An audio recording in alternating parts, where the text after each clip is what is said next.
In solution-focused therapy, time isn't just a backdrop. It's a tool, a frame we can shift, stretch, and reshape to unlock change. We call this temporal framing, the art of helping clients move out of the past and into a vision of what's next. Instead of asking, how long has this been happening? We ask, when have things been even slightly better? We anchor the conversation in improvement, in movement, in progress, no matter how small. SFT therapists play with time in subtle, powerful ways. We ask future-focused questions like, what would tomorrow look like if this were a little better? What will you notice when the problem starts to shrink? We're not denying the past, we're decentering it. Because most clients have already told their problem stories over and over. We help them tell a new story, one that's rooted in choice, vision, and agency.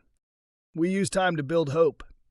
What do you hope will be different in the next week?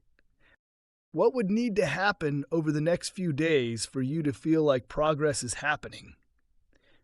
We also use future memory. Imagine it's a month from now and things are better. What's different?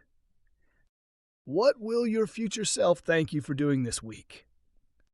These questions expand possibilities. They give clients a timeline they can step into and influence. Time also shows up in scaling. Where were you last week on the 10 scale? Where would you like to be next time we talk?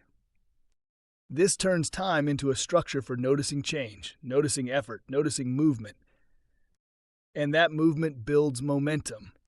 Because when clients start to see that they're already progressing, they believe in their own ability to keep going. SFT isn't about rewriting the past. It's about authoring the future. So we use time as a creative frame. We zoom in, zoom out, and ask questions that help clients imagine what's next. Because when the future becomes thinkable, it becomes buildable.